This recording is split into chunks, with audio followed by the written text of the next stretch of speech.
Vicky Latelli, the terminally ill woman serving a 3-year prison sentence for fraud, has been back in hospital today seeing oncologists over an intensive treatment program that begins this Thursday.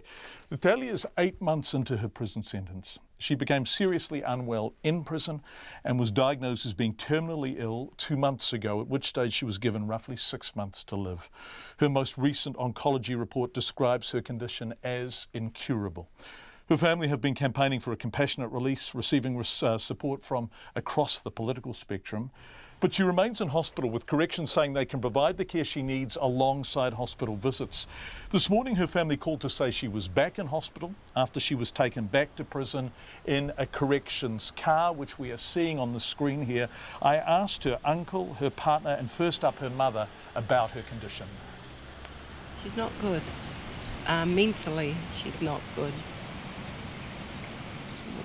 She's sick. She needs to come home.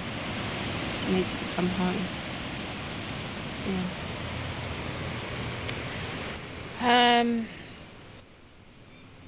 Yeah, emotionally she's not in a good space. And we know the effects that has on, it's heartbreaking not being able to do anything for her. Ula, what happened up there? That was an appointment with an oncologist, so Vicky has come in from Wiri to see who today? She came in to see, if I can just say before answering that question, she's in a terrible state at the moment, John. It's actually inhumane and it's cruel what's happening to her, because the backwards and forwards, coming in and seeing the doctors and going back and then spending time in the hospital and seeing her family and not being able to be close to her when she needs them. She's in a terrible psychological state. She's not in a good place. She's a very strong girl spiritually, physically she's very strong, but mentally she's in a very dark place at the moment. She needs uplifting, she needs love, she needs an environment that actually cares for her, can put their arms around her any time that she needs. But to answer your question, we've just spent a follow-up of Vicky's treatment. It's the first session of what was meant to be a 6-week program, but they brought it forward. So now this coming Thursday, she commences the infusion part, where she has to be hospitalised to be given an injection on the... So that's intensive chemotherapy? Correct. It's the full strength chemotherapy. And then she has to undergo this every 21 days for the next 5 sessions. So the sort of things that can happen to her is that obviously her immune system is at great risk. And living in the situation that she has at the moment, where it's just the response time that's been provided to her is just totally inadequate. We need to have her somewhere where she needs to either have the doctor or needs to have any medical transfer to the hospital to take care of her situation, that it can be immediate. We've had the prior 7 weeks was quite a disaster in the facility not being able to take care of her. She's just undergone 7 days of hospitalisation, which obviously in itself is an admission that the facility cannot take care of her. And then we've had the most recent incident whereby she was requiring medical assistance during the early hours of the morning, and the caregivers were found asleep. It took them 3 hours to respond to it. So when the facility is saying that they can take care of her, obviously there's so much evidence that says the contrary. But more importantly, all of the medical profession, people that are specialised in the care of terminal cancer patients, are saying what the corrections department is obviously saying that they can do, which they cannot.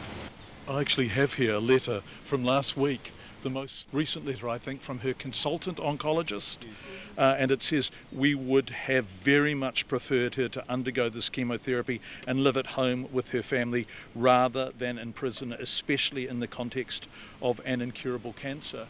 You really can't get more explicit and singular than that. No, you can't. And every day and every minute that she's away from us, you can't look after her. Give her back our girl. You can't look after our girl. You can't even do bloody drip. They can't put the drip on. someone like Vicky in prison. And they're saying they can look after my girl. They couldn't for 7.5 weeks look after my girl. Now they're telling me they can't even put a drip into my girl if she gets down. I'm sorry to quote from this consultant oncologist letter from last week again, but she says, I understand that there has been some delay in getting a response and sending her to hospital while she was sick. You have received assurances that Corrections is able to look after her. Is that consistent with that, Ula? Every time they fail, it's just they're not able to take care of her. And what they say and what they actually do in action are totally two different things. The intention is there, but the actual application of that intention is sadly lacking. Leah, as Vicky's partner, what needs to happen now? They need to show some compassion and let her come home.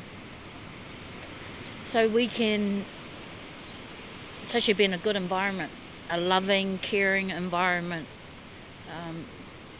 Anyone can administer a plaster and a Panadol, but they can't administer the love, and we know what love does for people. And that's what we want to surround her with. Tui, the chemotherapy starts on Thursday. Once again, Corrections and the parole board have said if Vicky's condition deteriorates or if the corrections facility is unable to care for her, then this is something they can reconsider. Would you hope that they will reconsider this on Thursday? John, sad day. They gave my daughter a baby's rattle. That was her bowel. Sunday they gave her a bowel where you have to use a teaspoon to bang it. Today she's got a proper bowel. Will the parole board think about what she's doing, what's happening with her? I don't think so. I don't think Judith Collins will. Oh, why can't they do it today? Why can't they let her go today? She's no threat. She's no threat. No, she's no threat. Bring her home. Bring her home today, please. Bring her home. I'm so tired.